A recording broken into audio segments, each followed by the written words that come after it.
ನಮ್ಮ ಚಿಂತಾಮಣಿ ನ್ಯೂಸ್ ಕನ್ನಡಕ್ಕೆ ಸ್ವಾಗತ.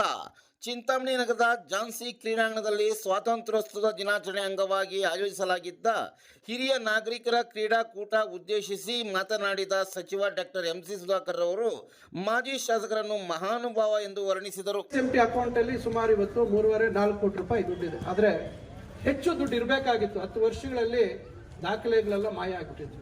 ಯಾರಿಗೆ ಅಂಗಡಿ ಕೊಟ್ಟಿದ್ದಾರೆ, ಯಾರು ಅಡ್ವಾನ್ಸ್ ಕೊಟ್ಟಿದ್ದಾರೆ, ಯಾವುದು ಇವತ್ತು ಮುನ್ಸಿಪಾಲಿಟಿಯಲ್ಲಿ 10 ವರ್ಷ ಅವ್ಯವಸ್ಥೆಯಲ್ಲಿ ಯಾವುದು ದಾಖಲೆಗಳಿಲ್ದಿರ್ತಕ್ಕಂಥ ಕೆಲಸಗಳನ್ನ ಹಿಂದೆ ಮಹಾನುಭಾವರ ಒಂದು ನೇತೃತ್ವದಲ್ಲಿ ಆಗ್ಬಿಟ್ಟಿದೆ. ಅದ್ರ ಬಗ್ಗೆ ಏನು ಅವರಿಗೆ ಯಾರಿಗಾದ್ರೂ ಹೇಳಕ್ ಹೋದ್ರೆ ಪಾಪ ಬಹಳ ಬೇಜಾರು ಮಾಡ್ಕೊಳ್ತಾರೆ, ಸಿಟ್ಟು ಮಾಡ್ಕೊಳ್ತಾರೆ. ಆದರೆ ಇವತ್ತು ಅಲ್ಲಿ ಸುಮಾರು ಇವತ್ತು KUDFCಯಲ್ಲಿ ಸಾಲ ತಗೊಂಡು ಅದನ್ನ ಒಂದು ವಿನ್ಯಾಸವನ್ನ ಬಹಳ ಚೆನ್ನಾಗಿ ಮಾಡಿಸಿದೀವಿ. ಅದನ್ನ ಮಾಡುವಂಥದ್ದಕ್ಕೆ ಮಾಡ್ತಾ ಇದ್ದೀವಿ. ಏನು ರಾಮಕುಂಟೆ ಅದು ಸುಮಾರು 30 ಕೋಟಿಗಿಂತ ಹೆಚ್ಚು. ಈಗ ಮೊದಲನೇ 3 ಫೇಸ್ ಇಟ್ಕೊಂಡಿದ್ದೀವಿ. ಸ್ಟಾರ್ಟಿಂಗ್ ಅಲ್ಲಿ 2 ಫೇಸ್ ತಗೊಳ್ತೀವಿ. ಬಹುಶಃ ಆ ಭಾಗದ ಚಿತ್ರಣನೇ ಬದಲಾವಣೆ ಆಗುತ್ತೆ.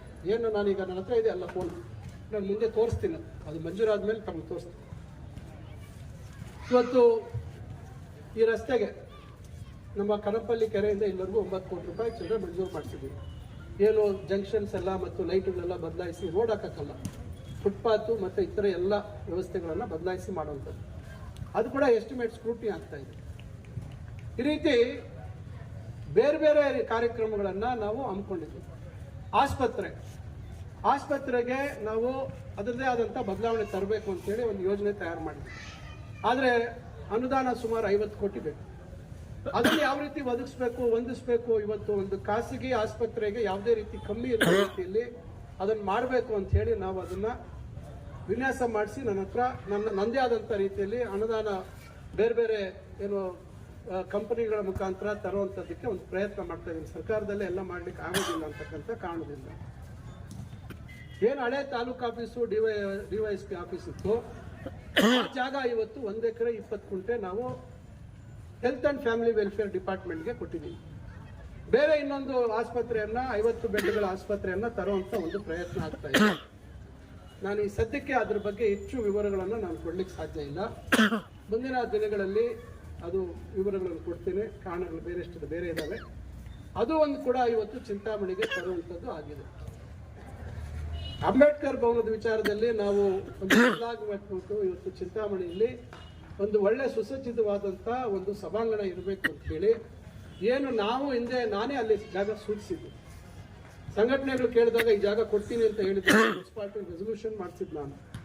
ಆದರೆ ಈಗ ನಿರ್ಮಾಣ ಆಗಿರ್ತಕ್ಕಂಥದ್ದು ನಮ್ಮ ನಿರೀಕ್ಷೆಗೆ ಅನುಗುಣವಾಗಲ್ಲ. ಇವತ್ತು ಚಿಂತಾಮಣಿಯ ಒಂದು ಹೃದಯ ಭಾಗದಲ್ಲಿ ಆ ರೀತಿಯಾದಂಥ ಒಂದು ವ್ಯವಸ್ಥೆ ಅಲ್ಲ. ಅದನ್ನ ಇವತ್ತು 900 ಆಸನಗಳಿಗೆ ಮಾಡುವಂಥ ಕೆಲಸಕ್ಕೆ ಮಾಡಿದ್ದೀವಿ.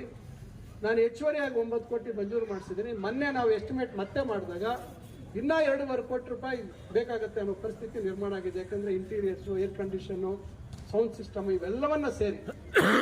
ಆದ್ರೂ ಇನ್ನ ಏನೋ ದಾರಿ ದೇವರು ತೋರಿಸ್ತಾನೆ, ನೀವು ಇದು ಶುರು ಮಾಡೋಣ ಅಂತೇಳಿ ಇವತ್ತು ಎಸ್ಟಿಮೇಟ್ಸ್ ಎಲ್ಲ ರೆಡಿ ಮಾಡಿದ್ದೀವಿ.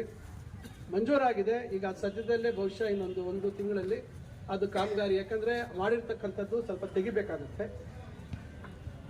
ಮೇಲ್ಛಾವಣಿಯನ್ನ ತೆಗಿಬೇಕಾಗುತ್ತೆ, ರೂಫ್ ತೆಗಿಬೇಕಾಗುತ್ತೆ, ಅದು ಇಲ್ಲ. ಮತ್ತೆ ಆಡಿಟೋರಿಯಂ ಸೈಜ್ ಉದ್ದ ಮಾಡಬೇಕಾಗುತ್ತೆ, ಅಗಲ ಮಾಡಬೇಕಾಗುತ್ತೆ. ಅದಕ್ಕೆ ಕೂಡ ಇವತ್ತು DYSP ಜಾಗದಲ್ಲಿ ಸ್ವಲ್ಪ ಜಾಗ ತಗೊಂಡು ಆಂಬ್ಯುಲೆನ್ಸ್ ಓಡಾಡೋದಕ್ಕೆ, ಇವೆಲ್ಲದಕ್ಕೂ ಓಡಾಡೋದಕ್ಕೆ ಅದನ್ನ ಕೂಡ ನಾವು ಮಾಡುವಂಥ ಕೆಲಸವನ್ನ ಮಾಡ್ತಾ ಇದ್ದೀವಿ.